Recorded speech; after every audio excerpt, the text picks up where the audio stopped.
Bonsoir à tous. Aujourd'hui, nous entrons dans l'un des passages les plus consolants de tout l'Évangile, le chapitre 14 de Saint Jean, versets 1 à 18.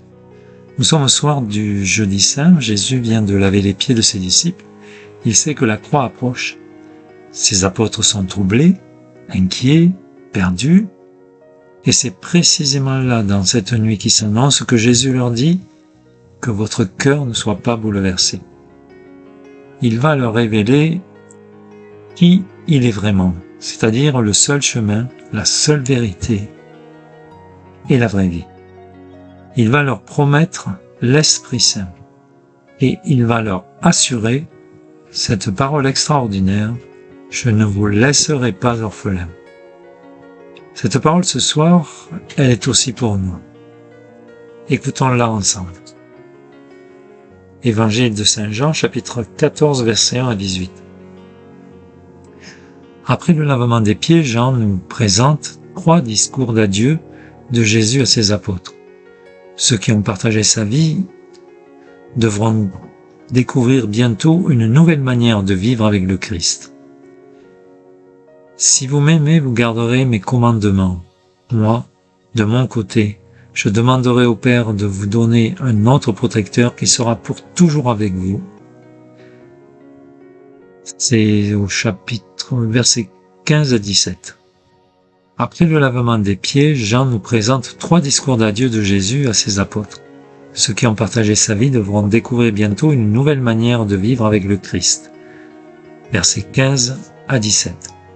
Si vous m'aimez, vous garderez mes commandements. Moi, de mon côté, je demanderai au Père de vous donner un autre protecteur qui sera pour toujours avec vous. C'est l'Esprit de vérité que le monde ne peut recevoir, car il ne le voit pas et ne le connaît pas. Fin de citation. Nous sommes au soir du jeudi saint. Jésus vient d'annoncer son départ, les disciples sont troublés, l'ombre de la passion approche, et au cœur de cette inquiétude, Jésus prononce des paroles de paix, de promesses et de révélation. Il part de la maison du Père, du chemin, de la vérité et de la vie. Il promet l'Esprit Saint. Et il assure: je ne vous laisserai pas orphelins. Écoutons cette parole et imagine que Jésus s'adresse directement à toi. Voyons le sens littéral. Jésus dit que votre cœur ne soit pas troublé. Vous croyez en Dieu, croyez aussi en moi. Dans la maison de mon Père, il y a de nombreuses demeures. C'est le verset 1 à 2. Les disciples sont inquiets à l'idée que Jésus s'en aille. Il les rassure. Il précise qu'il part leur préparer une place. Il reviendra les prendre auprès de lui. Car il est le chemin, la vérité et la vie. Nul ne va au Père sans passer par lui.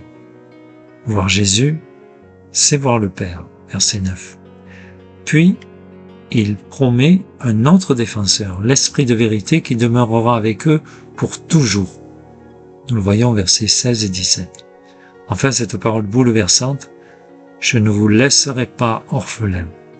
Je reviens vers vous. Tout chrétien peut attester encore aujourd'hui que cette parole est véritable et factuelle, car chacun de nous, sous une forme ou une autre, a déjà éprouvé cette présence forte en lui. Littéralement, Jésus annonce aux disciples son départ, c'est-à-dire la croix, son retour, c'est-à-dire la résurrection, et le don de l'Esprit à la Pentecôte. Ce passage est une révélation majeure de l'identité du Christ. Jésus, chemin vers le Père. Je suis le chemin. Il ne montre pas seulement une route, il est lui-même le passage. Comme l'enseigne le catéchisme, le Fils s'est fait homme pour nous ouvrir le chemin vers le Père. Saint Augustin disait: il est le chemin selon son humanité et la patrie selon sa divinité. Fin de citation. En lui, Dieu devient accessible. Jésus est la vérité. Dans l'évangile de Jean, la vérité n'est pas une idée abstraite. Elle est la révélation fidèle du Père. Cette vérité, nous la trouvons dans sa parole, dans les Écritures. Je suis la vie. Il ne parle pas seulement de vie biologique, mais de la vie divine éternelle. Cette vie commence déjà maintenant par la grâce. Il est ici question de relation personnelle avec Dieu lui-même. Lorsque saint Paul dit « ce n'est plus moi qui vis, c'est le Christ qui vit en moi », c'est-à-dire que nos pensées, nos actes seront éclairés, guidés par la grâce. Grâce qui ne déçoit jamais et rend heureux quel que soit le chemin que nous empruntions, car Dieu est avec nous. Qui m'a vu, a vu le Père. C'est une affirmation centrale de la foi catholique. Jésus est consubstantiel au Père, vrai Dieu, né du vrai Dieu. C'est le credo de Nicée. Le Fils révèle parfaitement le Père parce qu'il est éternellement uni à lui. Verset 16, « Je prierai le Père et il vous donnera un autre défenseur. » Nous voyons ici se dessiner le mystère trinitaire, le Père, le Fils et l'Esprit Saint. L'Esprit est appelé Paraclet, défenseur, consolateur, avocat. Il demeure en chacun de nous dans la mesure où nous lui faisons une place, bien évidemment. Comme l'enseigne le catéchisme, l'Esprit procède du Père et du Fils et continue l'œuvre du Christ dans l'Église, c'est-à-dire en chacun de ses membres. Ce texte est véritablement un remède contre l'angoisse, contre la tristesse. Que votre cœur ne soit pas bouleversé. Dans la vie d'un chrétien, les peurs sont réelles. Incertitude, souffrance, épreuve, sentiment d'abandon. Jésus ne nie pas la difficulté. Il invite à lui faire totalement confiance. Voilà un des secrets de la véritable foi. Il faut demander cette confiance, qui n'est autre que l'amour, et se souvenir qu'il n'y a pas de plus grand amour que de donner sa vie pour ses amis. Oui, c'est effectivement exigeant, mais rassure-toi, ce qui est impossible à l'homme est possible pour Dieu. Verset 13. « Tout ce que vous demanderez confiant en mon nom, je le ferai pour que le Père soit glorifié à travers le Fils. » Croire en lui, c'est entrer dans une relation personnelle qui n'est autre que la foi véritable. La maison du Père. Cette image touche profondément le cœur. Dieu n'est pas un juge lointain. Il est un Père qui prépare une demeure. Nous ne sommes pas faits pour l'errance, mais pour la communion. Le Père et le Fils veulent demeurer en chacun de nous, déjà maintenant, aujourd'hui et pour l'éternité.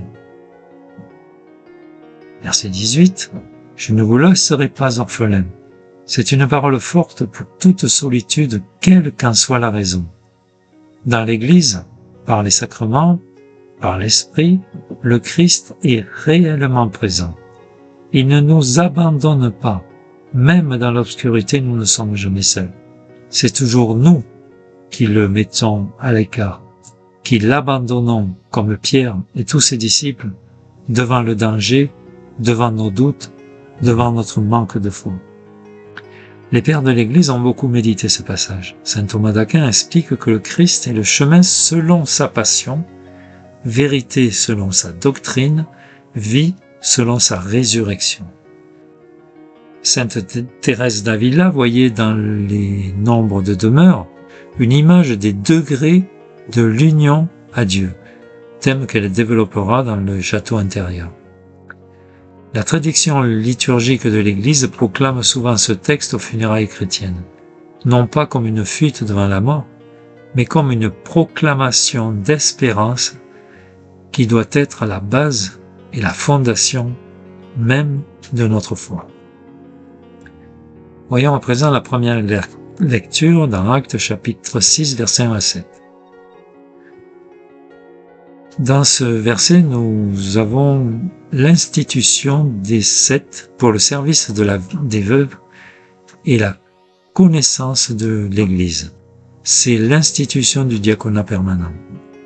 Dans la première communauté chrétienne, une difficulté apparaît. Les veuves d'origine grecque sont négligées dans le service quotidien.